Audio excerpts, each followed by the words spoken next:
안녕하세요.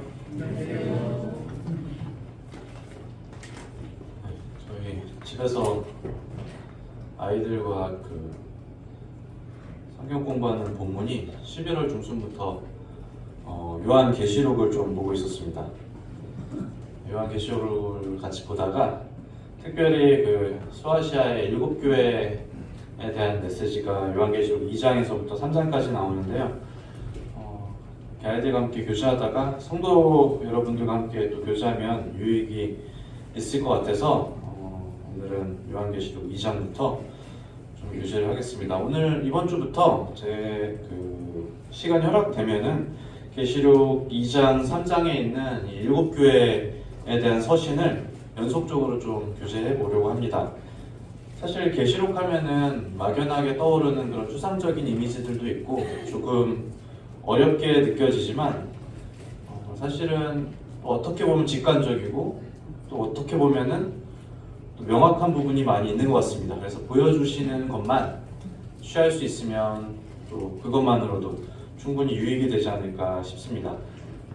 주원, 시원, 도원이도 제가 교제하면 아멘 했거든요. 그러니까 성도님들도 괜찮으실 거라 믿으면서 함께 요한계시록 2장 1절로부터 7절까지를 읽어보겠습니다. 요한계시록 2장 1절입니다.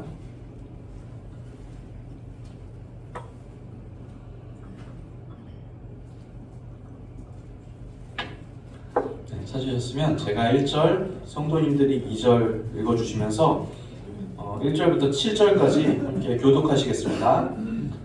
2장 1절입니다. 에베소 교회 사자에게 편지하라. 오른손에 있는 7뼈를 붙잡고 7 금촛대 사이를 거니시는 이가 이르시되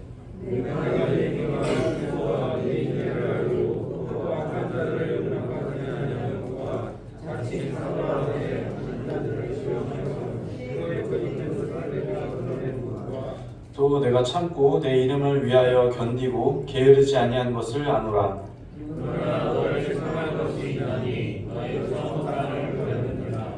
그러므로 어디서 떨어졌는지를 생각하고 회개하여 처음 행위를 가지라. 만일 그리하지 아니하고 회개하지 아니하면 내가 내게 가서 내 촛대를 그 자리에서 옮기리라.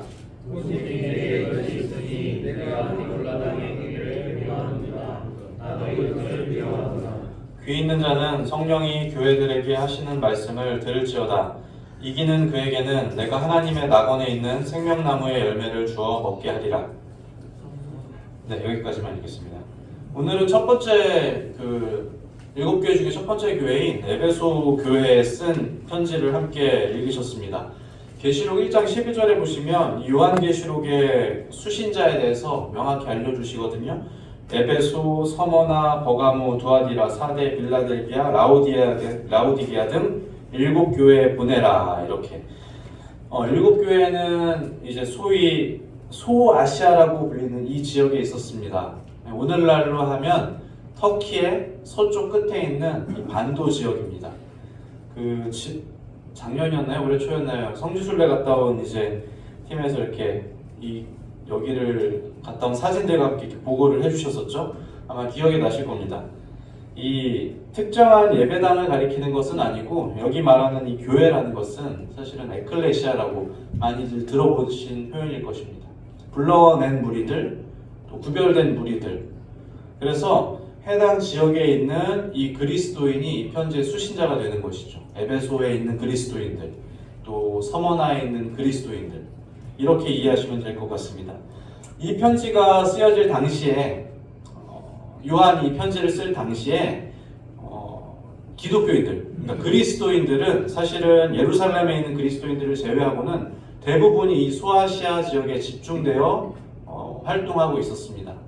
그래서 이 편지는 사실 이 7개 개별 교회를 수신자로 쓴 편지이기도 하지만 이 지역 전체, 소아시아 지역 전체에 있는 그리스도인들, 그리고 조금 더 넓게 보자면 당대에 있는 동시대를 살아가고 있는 그리스도인들에게 쓰는 편지고, 그리고 마찬가지로 오늘날 이 시대를 살고 있는 에클레시아로서 우리 성도님들이 이 편지의 2차적인 수신자가 되는 셈이죠.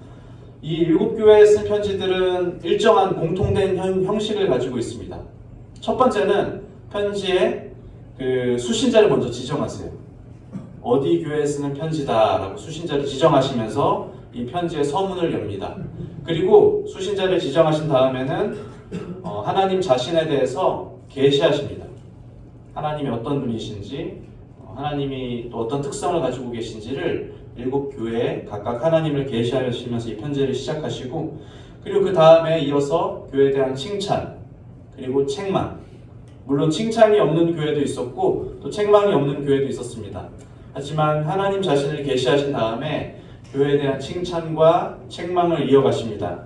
그리고 이 말을 들을 것에 대한 당부를 하면서 이 편지를 마치시고, 그리고 마지막으로 이제 이 상급에 대해서 이기는 자들 또 승리하는 자들에 대한 상급을 7교회에 분명히 말씀하시면서 마치는, 이것이 이 편지의 공통된 형식이거든요. 오늘 읽었던 이 에베소교회에서도 이 형식이 동일하게 적용되는 것을 보실 수가 있을 거예요. 그래서 1절을 보시면 에베소 교회 사자에게 편지하라 라면서 1절부터 7절까지의 이 편지의 수신자가 누구인지를 분명하게 지정해 주십니다. 그리고 이어서 아까 말씀드렸죠. 편지의 수신자를 지정하신 다음에는 하나님 자신이 누구인지를 계시해 주시거든요. 어떻게 계시하시냐면 에베소 교회에는 오른손에 있는 7뼈를 붙잡고 7 근촛대 사이를 거니시는 이가 이르시되, 이렇게 하나님 자신에 대해서 설명해 주십니다. 어떻게 보면 되게 추상적이지 않습니까? 이 그림 자체가 모호하고 마치 상상화를 보는 듯이, 피카소 그림 이런 거 있잖아요. 우리가 딱 보면 직관적으로 보이지 않는 그런 그림들, 그런 이미지가 연상되거든요. 사실은 오른손에 있는 7뼈를 붙잡고 7 금촛대 사이를 거니시는 이가 이르시되, 사실은 이 문장은 바로 앞선 구절의 20절에 이 구절에 대한 정확한 주석을 하나님께서 또한 달아두셨습니다. 일단 20절에 보시면 방금 읽은 말씀에 대한 해석이 또 명확하게 첨부되어 있는 것을 함께 보실 수 있습니다. 7별은 7교회의 사자요라고 기록되어 있습니다. 그리고 7 촛대는 7교회니라, 이렇게 말씀으로 해석해 주시고 있죠. 먼저 이 7별이라는 표현을 조금 함께 묵상해 보자면, 7별은 7교회의 사자라고 말씀을 하시잖아요. 근데 이 사자라는 표현이 사실은 조금 해석이 분분합니다. 이 사자라고 표현할 때 원어로 이제 안겔로스라는 원어를 쓰는데, 이것은 그냥 명확한 의미를 따지면 사실은 천사입니다. 천사라는 의미로 사용되기도 하고, 그리고 조금 더 내면의 의미를 들여다보자면 보냄받은 자들 혹은 편지를 전하는 전령, 대사, 이런 의미로 쓰이는 것이 사자거든요.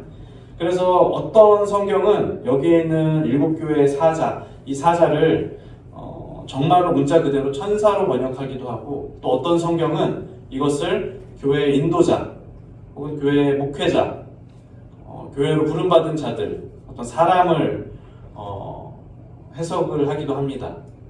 그래서 여러 주석들도 사실은 이 사자에 대해서 다 각각 다른 의견들을 얘기하더라고요. 그래서 오늘은 이 사자라는 표현에 대해서 산정짓지는 않겠지만, 그러나 중요한 건 뭐냐면 이것이 사자가 천사든 혹은 교회 인도자든 혹은 교회로 부름받은 어떤 사람이든 어쨌든 이 별이라는 이 사자라는 것은 교회로 부름받은, 보냄을 받은 어떤 특정한 사람이나 또 특정한 존재를 의미한다는 것은 분명하다는 것이죠. 왜냐하면 7별은 7교회의 사자요라고 말씀하시니까. 그래서 이 별이라는 것은 교회의 사자다. 그리고 보다 주목해야 되는 바는 뭐냐면 하나님께서 그 별을 어떻게 하고 계신지가 사실은 우리가 정말 주목해야 되는 부분이죠. 이 별을 하나님께서 오른손에 붙잡고 계시다라고 기록하죠. 이것은 교회에 대한 하나님의 완벽한 주권과 통치를 말씀하시는 중입니다. 하나님께서 교회로 부름받은 어떤 존재, 어떤 사람, 또 어떤 천사, 그것이 무엇이 되었든지 하나님께서 분명하게 그것들을 오른손에 붙들고 계시다는 거예요. 하나님의 오른손에 대해서 성경에서 여러 표현들을 사용하지만 오늘은 하나님께서 오른손에 그 7배를 붙잡고 있다. 하나님께서 7교회 사자들을 분명하게 붙들고 있다는 거예요. 밤하늘의 별을 보시면 어떻습니까? 반짝반짝 빛나죠, 그죠? 근데 별은 결코 스스로 빛나지 않는다고 해요. 스스로 빛나는 것은 우리가 알고 있는 태양과 같은 항성이에요. 별은 태양과 같은 그 존재의 빛을 반사해서 우리 눈에 빛나는 것처럼 그렇게 보이게 만드는 거죠. 사실은 그것이 이 교회를 위하여 부름받은 사자들의 역할일 줄로 믿습니다. 스스로 빛나는 것처럼 보이지만 별이라는 것은, 일곱 교회 사자라는 것은 사실은 하나님의 빛을 비추어내는 존재들이라는 거예요. 교회가 할 수 있는 특정하고 또 특별하고 고귀한 역할도 사실은 여기에 있는 것이죠. 찾지 않겠습니다만 고린도후서 말씀을 인용하자면 어두운 데서 빛이 비치리라 말씀하셨던 하나님께서 예수 그리스도의 얼굴에 있는 하나님의 영광을 아는 빛을 우리 마음에 비추셨느니라. 하나님께서 태초에 어두운 가운데 빛이 있으라 말씀하시잖아요. 그 말씀하셨던 동일한 능력대로 하나님의 영광을 아는 빛을 저와 성도 여러분들 마음 가운데 명령하심으로써 이제 그 빛이 우리에게 비추게 된 것입니다. 그리스도의 빛, 하나님의 영광을 아는 빛을 교회가, 그리고 성도가 세상 가운데 반사하게 된다는 거예요. 밤하늘의 별처럼. 지금은 그렇지 않습니다만 오래전에는 사실 사람들이 별빛으로 어두운 밤을 헤쳐나가기도 하고 별을 통해서 내가 어디로 가야 하는지 그 방향을 찾기도 했었죠. 교회의 역할이 사실은 그런 것입니다. 세상 가운데 분명한 역할이 있다라는 거예요. 어두운 세상 가운데 어떻습니까? 진리도 없고 악이 막 관영하는 듯하고 누구도 교회를 주목하지 않는 듯하지만 사실은 교회만이 할 수 있는 분명한 역할이 있다면 그것이 여기 있는 것처럼 밤하늘의 별과 같은 이런 역할인 것을 우리가 기억하시면 좋겠습니다. 일곱 촛대가 이제 이어서 나오죠. 일곱 별을 붙잡고 그리고 일곱 금촛대 사이를 거니시는 이가 이르시되. 아까 촛대에 대해서 뭐라고 말씀드렸죠? 촛대는 일곱 교회니라. 네, 촛대는 교회입니다. 교회를 가리켜서 사실 촛대라고 말씀하신 이유 중 한 가지가 방금 말씀드렸던 이러한 이유 가운데 있을 줄로 믿습니다. 교회의 기능은 무엇이냐면 결국에 불을 켜서 어두운 곳을 밝혀주는 거예요. 교회는 환하게 해주고 교회는 따뜻하게 해주고 교회는 스며들고 때로는 포근하고 선을 베풀고 교회는 드러나고 교회는 어둠을 물리치는 거예요. 그게 촛대 아닙니까? 불을 켜서 어둠을 밝히고 따뜻하게 해주고 이것이 교회가 나아가야 될 정말 중요한 비전이라는 거예요. 다른 무슨 사역들을 이 뒤에 붙여도 이것이 사실은 교회의 원초적인 목적이라는 거예요. 이 촛대에 대한 묵상을 조금 더 이어나가겠습니다. 촛대는 여기 1절에 표현된 대로 금촛대라고 기록하잖아요. 그죠? 금촛대. 촛대는 금으로 만들어집니다. 모세오경을 보아도 이제 성소에서 예배드릴 때 쓰는 이 촛대는 순금을 재련해서 만들어진다라고 기록하거든요. 정결하고 불순물이 없는 금으로 만듭니다. 그래서 그 정결하고 불순물이 없는 금을 만들기 위해서 계속해서 그 금을 재련하고 단련하고 연단합니다. 수많은 그 연단을 마치면 이제 불순물이 없는 정결한 금이 나오는 것이죠. 하나님 앞에 순전한 금, 그것으로 이 촛대를 재련하는 교회의 중요한 덕목이 여기에 기록되어 있는 거예요. 교회는 어쩌면 최소한의 자격일 수도 있어요. 그것은 무엇이냐면 거룩이라는 순전한, 정결한, 거룩한 금으로 이 촛대가 재련된다는 것입니다. 사역이나 뭐 어떤 우리가 하는 활동들이나 아니면 건물의 규모나 사람들의 숫자나 이런 것들이 교회를 나타내는 지표가 되는 것이 아니고 교회의 가장 중요한 덕목이고 교회가 가져야 될 필수 불가결한 이 조건은 무엇이냐면 바로 이 거룩이라는 것입니다. 그리고 교회의 거룩을 이야기할 때 당연히 그것은 개인의 거룩으로부터 출발된다는 것을 말하지 않아도 아실 것입니다. 저 개인의 거룩이 교회의 거룩과 연결되는 것이고 그리고 교회의 거룩으로 말미암아서 하나님께서 영광 받으신다. 성도가 거룩할 때 교회가 거룩해지고 교회가 거룩할 때 비로소 이 촛대 역할을 하게 된다는 거예요. 아까 말씀드렸던 그 역할, 따뜻하게 해주고 비추고 어둠을 물리치는 그 역할, 그것은 다른 것이 아닌 거룩으로부터 출발한다는 거예요. 촛대는 어떻습니까? 촛대도 별과 마찬가지로 결코 스스로 빛을 내지 못해요. 요즘에 가끔 뭐 이런 카페나 음식점 보면은 이렇게 전기로 켜는 가짜 촛불 있잖아요. 그런 거 말고 진짜 촛불, 진짜 촛대. 진짜 촛대는 결코 스스로 빛을 내지 못하는, 반드시 기름이 있어야 그 불꽃을 내는 그런 존재인 것이죠. 기름이 끊어지면 촛대의 불도 끊어진다는 것입니다. 그렇지 않습니까? 촛대가 계속해서 작동하고 이 불을 밝히기 위해서는 반드시 기름이 필요하다는 거예요.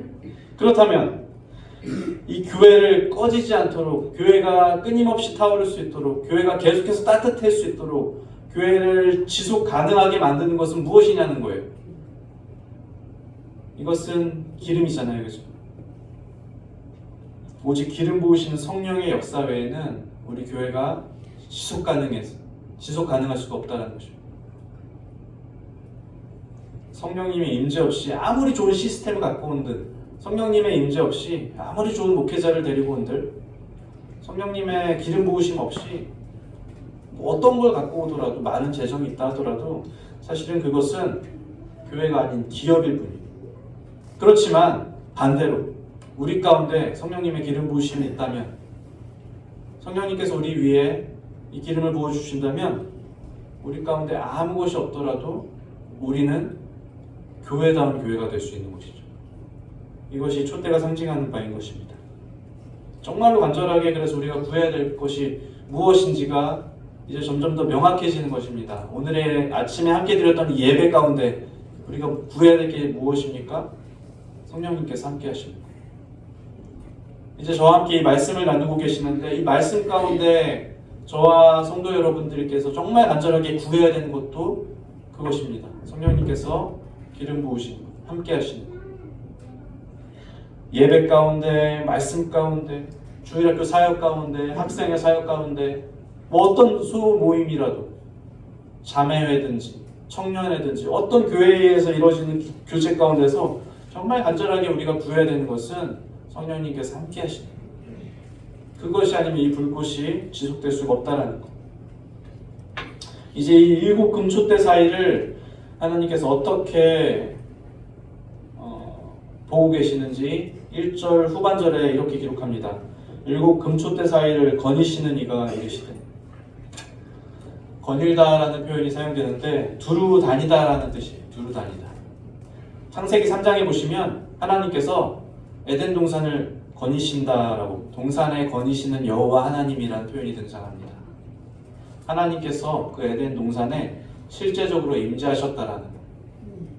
하나님께서 먼 우주에서 우리 남사교회를 관망하시면서 그냥 지켜보시는 분이 아니라 여기에 기록되어 있는 표현처럼 일곱 금촛대 사이를 거니신다 그랬어요.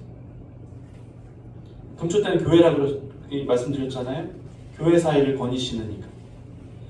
우리와 함께 하시고 우리 사이를 거니신다라는 것입니다. 이 사실을 아멘으로 화답하실 수가 있겠습니까?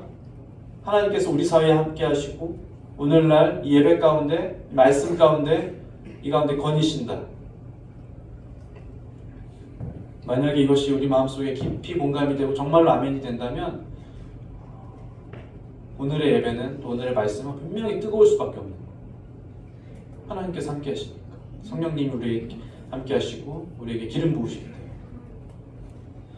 임마누엘이라는 복음서에 나와 있는 이 표현, 하나님이 우리와 함께 하신다라는 이 표현은 어떤 전설적인 칭호나 어떤 왕들에게 붙이는 그런 호칭이 아니잖아요. 이것은 정말로 우리가 오늘날 실제적으로 경험해야 하는 사실이고 또 경험할 수 있는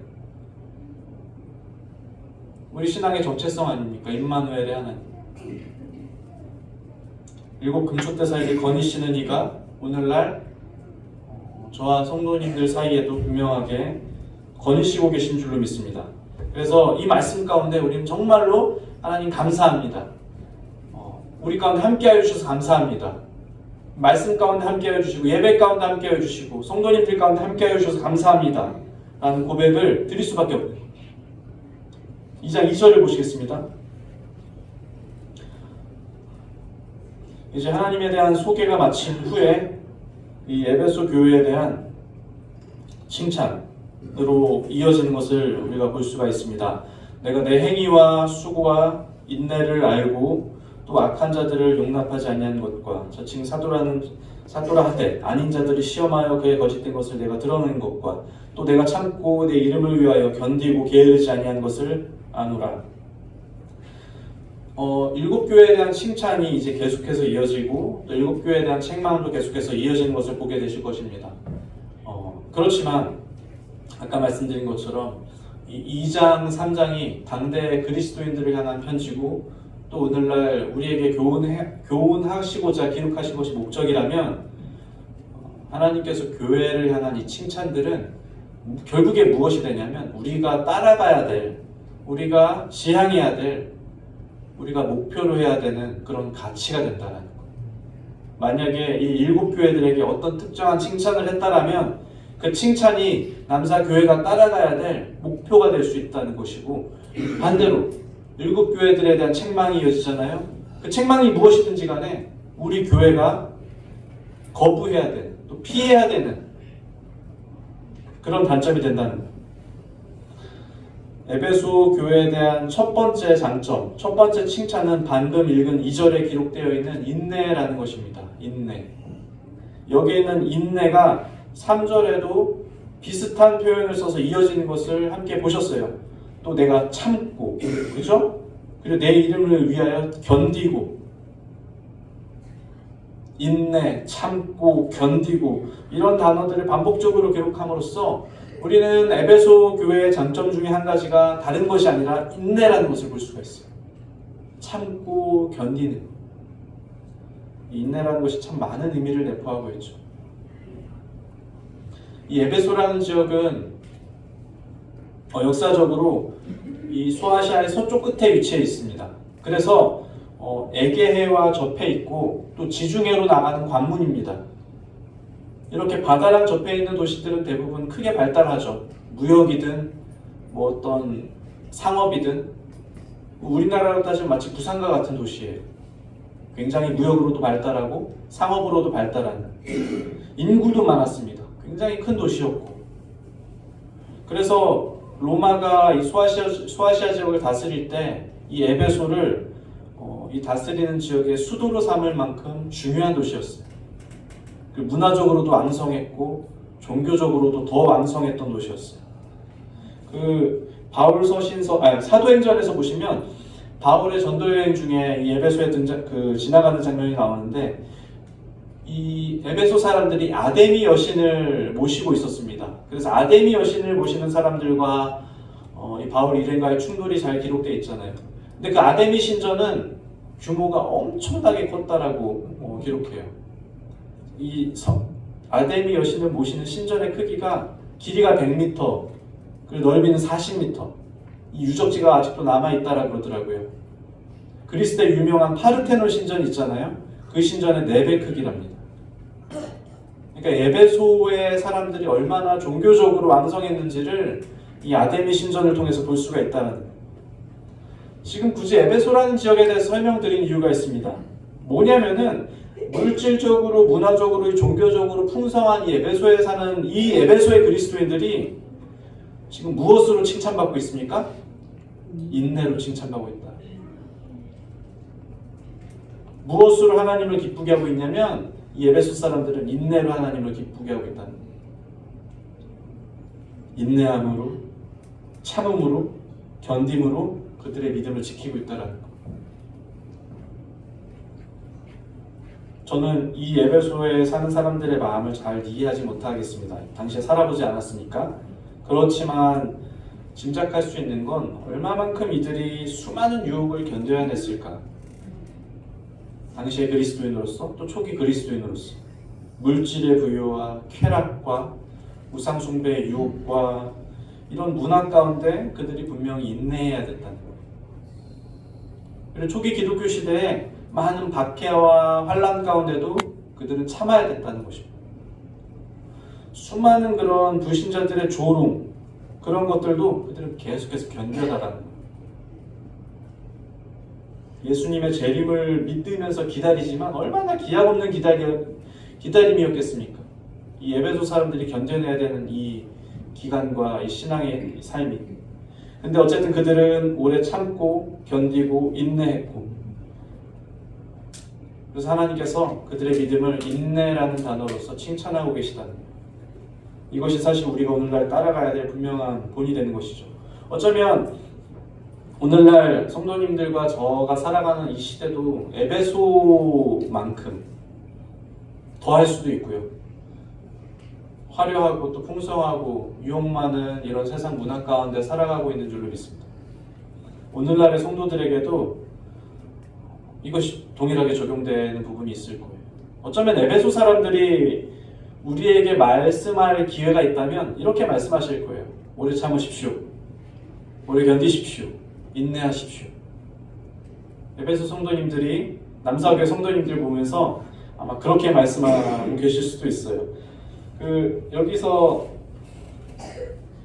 앞으로 몇 장 넘겨보시겠습니까? 히브리서 10장, 여기는 이렇게 손가락으로 표시하시고요. 히브리서 10장을 잠깐 다녀오겠습니다. 히브리서 10장.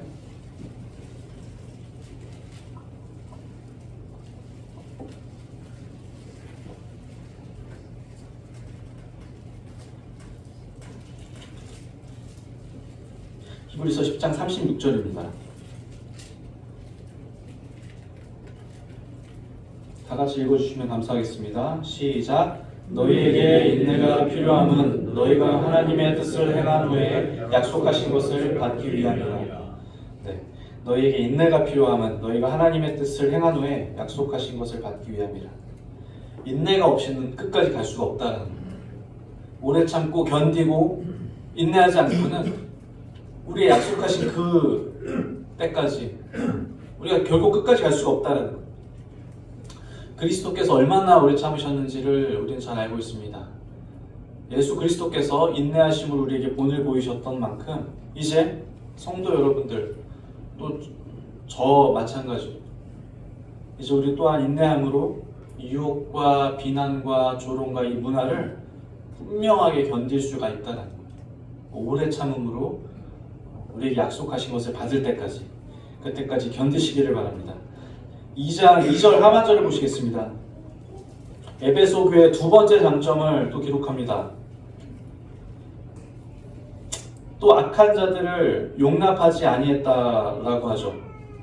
그리고 자칭 사도라 하되 아닌 자들을 시험하여 그의 거짓된 것을 내가 드러냈다라고 기록합니다. 그리고 뒤에 보시면 6절에 보시면 내가 니골라당의 행위를 미워하는도다. 나도 이것을 미워하노라. 에베소 교회는 인내하는 교회이기도 했지만 또 어떤 측면이 있었냐면 에베소 교회는 굉장히 분별력이 있는 교회였어요. 악한 것에 대해서 단호한 분별력을 가지고 그 악한 것을 거부할 수 있는, 또 거짓 사도에 대해서 거짓 사도가 아닌 것을 명확하게 분별할 수 있는 교회였어요. 또 교회 가운데 니골라 당이라는, 나중에 그 버가모 교회에서 이 니골라 당이라는 것에 대해서 다시 한번 다룰 텐데, 이 니골라 당은 그리스도인들도 우상에 참여한 이 제물을 먹을 수 있다라고 아마 주장했던 것 같아요. 또 아니면 그리스도인들도 우상 숭배를 같이 겸할 수 있다라는 식으로 살짝 이제 이 믿음을 흐리게 하는 이런 이단이었던 것으로 보입니다. 그렇지만 에베소 교회는 니골라당의 행위를 미워했어요. 분별력이 있었다는 것입니다. 에베소 교회는 인내하는 교회이기도 했지만 옳지 않은 것에 대해서 분명하게 거부할 줄 아는 민감한 분별력을 가지고 있는 교회였습니다. 옳고 그름에 대해서 우리가 명확하게 판단 내리지 못할 때, 하나님 말씀에 의해서 하나님 말씀을 기준으로 봤을 때 이것이 하나님 말씀에 합당한가, 하나님 말씀에 합당하지 않은가를 우리가 만약에 분별을 내리지 못한다면 사실은 이 교회는 정말 뿌리부터 무너지게 되는 것 아닙니까? 이 분별력이 없이는. 무엇이 옳고 그른지에 대한 합당한 그런 기준과 결정 없이는 교회는 틀림없이 오염될 수밖에 없습니다. 출애굽기 때부터 많은 역사들이 그것을 증명합니다. 하나님께서 단호하게 섞이는 걸 거부하셨고 그것을 통해서 하나님께서 얼마나 이 순전한 진리를 지키길 원하시는지를 우리가 여러 말씀을 통해 뵀습니다. 특별히 아까 말씀드렸던 에베소와 같은 도시에 있어서 이 에베소같이 정말 혼탁하고 세상적으로는 훌륭한 도시겠죠. 에베소와 같은 이런 도시에 있으면서 다양한 문화적 가치에 살아가고 있는 이 에베소에 있어서 오늘날 우리의 세대 또 저희 아이들이 살아가야 될 이 다음 세대에 정말로 중요한 것이 이것 아닙니까? 사실은 분별하는 일. 분별력. 창세기 3장에서 사단이 하와에게 이 분별력의 시험을 제안합니다.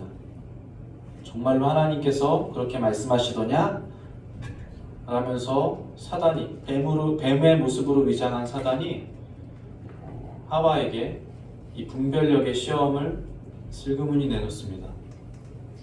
그 이후로 사람은 끊임없이 우리의 분별력을 시험받게 되는 이 도전 가운데 있다라는 거예요. 정말로 하나님 말씀에 그러한가? 이것이 합당한가? 이것이 그런가? 이것이 내가 받아들일 수 있는 수준의 것인가? 이것이 우리 교회가 나아가야 될 방향인가? 에 대한 분별력의 시험을 우리는 끊임없이 도전받게 된다는 거예요. 일상의 순간에서 아니면 어떤 중요한 결정에 있어서 아니면 우리가 느끼는 어떤 개인의 감정의 그런 소용돌이 가운데서 과연 어떤 것이 하나님 말씀에 합당한지 어떤 것이 하나님 말씀에 합당하지 않은지를 우리가 고민하고 또 분별해야 된다는 거예요.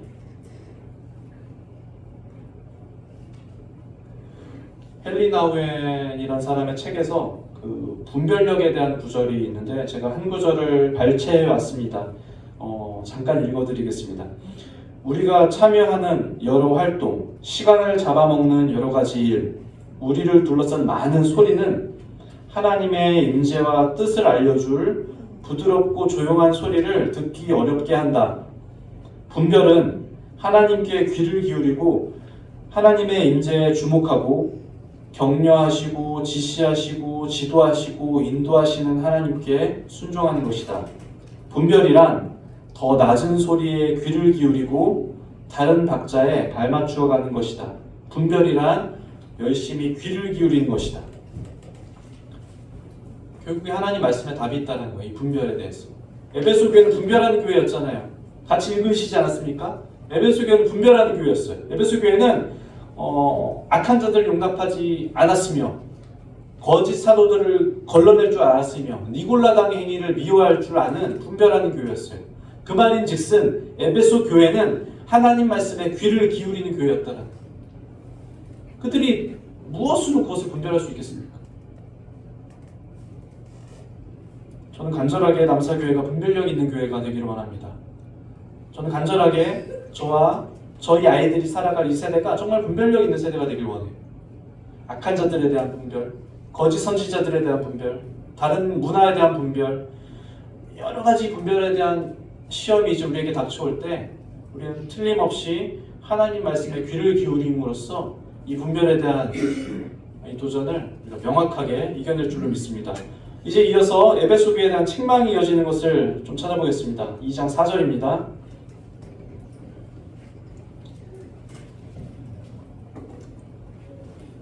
(2장 4절) 또 그러나 너를 책망할 것이 있나니 너의 처음 사랑을 버렸느니라.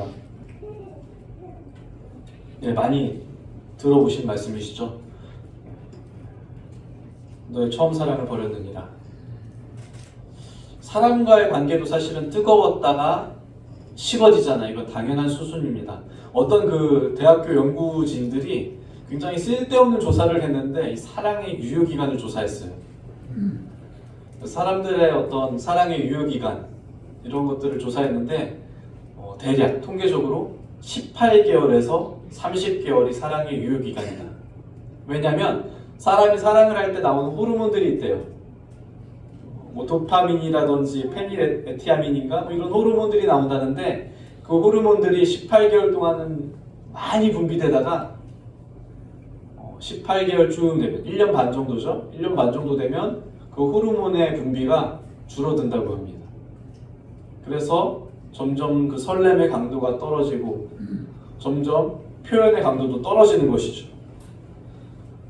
그래서 더 이상 서로를 봐도 설레거나 서로를 봐도 이제 눈에 소위 말하는 그 콩깍지가 없어지는 그 시점이 그 18개월. 만약 그렇다라고 하면 사람이 사랑할 때라는 그 사랑의 유효기간이 18개월일진데 만약 그렇다라고 하면 이 책만은 사실은 조금 가혹한 게 아닌가. 그렇지 않습니까? 하나님 조금 가혹하신 거 아닙니까? 왜냐하면 사람이 몸에 감정적으로 어떤 존재를 사랑할 때 나오는 그 호르몬이 18개월인데 하나님 어떻게 처음 사랑을 계속해서 가지고 있을 수 있습니까? 어떻게 처음만큼 계속 뜨겁게 우리가 평생을 사랑할 수 있습니까? 우리가 우리 능력으로, 우리 감정으로 사랑한다면 사실은 이 말이 합당할 것입니다. 그런데 하나님께서 우리에게 주신 사랑은 무엇이냐면 감정이나 이런 조건에 붙어있는 사랑이 아닌 말씀에 근거한 무조건적이고 제한 없는 사랑이다. 그래서 요한일서를 아까 예배 시간에 제가 읽었던 말씀 앞뒤에 좀 그런 말씀들이 많이 있는데 요한일서 4장을 잠깐 보실까요? 앞으로 한 3장 넘기면 있습니다. 요한일서 4장 10절 함께 읽어보시겠습니다. 4장 10절 시작. 사랑은 여기 있으니 우리가 하나님을 사랑한 것이 아니요 하나님이 우리를 사랑하사 우리 죄를 속하기 위하여 화목제물로 그 아들을 보내셨습니다. 사랑은 여기 있으니 라고 말씀하시면서 하나님께서 우리를 어떻게 사랑하셨는지를 말씀합니다. 사랑은 여기 있다는 게 결국에 무슨 말입니까? 사랑은 하나님께 있다는 거예요. 사랑은 주님께 있다는 것입니다. 사랑은 나한테 있는 게 아니고 사랑은 하나님께 있다는 거예요. 우리가 하나님을 다시 사랑할 수 있는 근거도 결국에 여기 있다는 거예요. 우리의 감정이나 우리의 상태나 우리의 경험에 의지하는 것이 아니라 사람과 사람을 사랑할 때는 그것이 적용되겠지만 창조주와 피조물 간의 관계에 있어서 하나님이 우리를 사랑할 때 그리고 우리가 하나님을 사랑할 때 여기 방금 읽은 요한일서 10절 후반절에도 이렇게 기록되어 있죠. 우리 죄를 속하기 위하여 화목제물로 그 아들을 보내셨습니다. 결국에 우리가 먼저 사랑한 것이 아닌 하나님이 우리를 사랑하셨은즉 그렇기 때문에 이 사랑의 유효기간이 어디 있습니까? 하나님께 달려있다는 거예요. 사람의 사랑의 존속기한은 18개월일지 모르겠지만 하나님이 우리를 사랑하셨기 때문에 이 사랑의 유효기간은 하나님만큼 영원하다는 의미입니다. 사랑의 능력도 하나님께 있기 때문에 우리가 기도함으로써 하나님에 대한 사랑을 지속해 나갈 수 있다. 처음 사랑? 그것도 우리에게 달린 게 아니잖아요. 우리가 하나님을 먼저 사랑한 처음 사랑이 아니기 때문에 우리는 틀림없이 그 처음 사랑을 끝까지 가져갈 수 있다는 거예요. 아들을 내어주신 하나님의 사랑, 우리가 회복해야 될 지점이 바로 거기 있다는 것입니다. 2장 5절 후반절을 보시면 아까 그 요한계시록으로 다시 넘어오셔서요. 처음 사랑을 버린 데 대한 책망이 이어지는 것을 볼 수 있습니다. 2장 5절입니다. 그러므로 어디서 떨어졌는지를 생각하고 회개하여 처음 행위를 가지라. 요한계시록 2장 5절 방금 읽어드렸죠. 어디서 떨어졌는지를 생각하고 회개하여 처음 행위를 가지라. 회개라는 것은 사실 이 말씀 그대로인 것이죠. 회개라는 것은 떨어진 곳으로 돌아가야 되는 거예요. 처음 떨어진 곳으로 다시 거꾸로 거슬러 올라가야 되는 거예요. 그것이 무엇이 됐든 우리가 놓친 게 있다라면 그 지점으로 가야 되는 거예요. 처음 사랑을 버렸는데 회개하라 라는 명령을 들었을 때 우리가 다시 그 떨어진 것을 찾으러 돌아가기 너무 힘들잖아요. 그래서 그냥 우리 주변에 있는 것들, 비슷한 것들을 그냥 막 주워 담습니다. 그래서 마치 처음 사랑인 양 이렇게 들고 가던 길 계속 간다라고 할 때 예를 들면 우리가 버린 사랑을 되돌아가서 찾아야 되는데 그게 아니고 개인의 어떤 열심이나 내 개인의 헌신이나 뭐 신앙의 연차나 물질적인 헌신이나 이런 것들이 마치 처음 사랑인 줄로 착각하고 가던 길에서 그냥 그런 것들만 주워 담아서 처음 사랑 들고 왔습니다 하고 가던 길 계속 간다라고요. 만약에 목적지에 다다랐을 때 이것이 어떻게 되겠습니까? 성경에 기록된 표현처럼 어떤 것들은 불에 타서 없어질 것이고 또 어떤 것들은 금처럼 환하게 빛나게 될 거예요. 우리가 떨어뜨린 것이 있다면 그 지점으로 돌아가야 되는 거예요. 회개란 떨어진 곳으로 다시 돌아가는 것입니다. 나에게서 이탈된 것들, 하나님께서 나에게 주신 것들이 없어졌다면 다시 채워서 출발해야 되는 것이지, 회개란 것이 그러잖아요. 우리가 하나님 말씀으로 구원받고 중생받았다고 했을 때 우리가 우리의 인간의 본성을 하나님 말씀으로 조금 업그레이드 시킨, 조금 더 나은 사람이 되는 것이 아니잖아요. 우리가 하나님 말씀 가운데 완전히 새로운 사람이 되는 것처럼 교회 다녀서 뭐 사람 참 좋아, 교회 다녀서 거짓말은 안 해, 교회 다녀서 뭐 저기 다른 사람들보다 조금 착해, 이런 말 듣자고 지금 우리가 영원한 생명을 사모하는 것이 아닌 줄로 믿습니다. 회개라는 것이 조금 더 나은 사람이 되고 조금 성숙해지고 이런 문제가 아니라 우리가 죽었다가 다시 태어나는 것처럼, 우리가 죽었다가 새롭게 창조되는 것처럼, 새롭게 새로운 사람으로 변화되는 것처럼, 이제 우리가 처음 사랑을 버렸다고 한다면, 우리가 처음 복음을 놓쳤다고 한다면 다시 그 지점으로 돌아가, 다시 거기서부터 출발해야 돼. 다른 것들로 그것을 대체할 수가 없습니다. 그것은 정말로 중요하게 하나님과 우리를 이어주는 유일한 끈이에요. 처음 사랑이라는 것은. 다른 것들은 다 소멸될 거예요. 이 하나님의 사랑 외에는. 그래서 우리는 조금 고통스럽더라도, 조금 시간이 걸리더라도, 조금 나의 것을 포기해야 한다 할지라도, 그럼에도 불구하고 우리는 멈추고 여기서 기록된 것처럼 어디서 떨어졌는지 생각하고, 그리고 돌아가서 그것을 다시 회복해야 합니다. 2장 5절 하반절에 보시면, 회개하지 않으면 내가 내게 가서 내 촛대를 그 자리에서 옮기리라. 촛대가 상징하는 교회의 역할이 있다고 말씀드렸습니다. 촛대가 상징하는 교회의 역할은 세상을 따뜻하게 하고, 세상을 비추고, 세상에 스며들고, 세상을 포근하게 하는, 그런데 우리가 회개하지 않을 때 교회가 그 역할에서 제외된다는 거예요. 촛대가 없는데 어떻게 교회로서 존재할 수 있겠습니까? 우리가 교회의 이름을 가진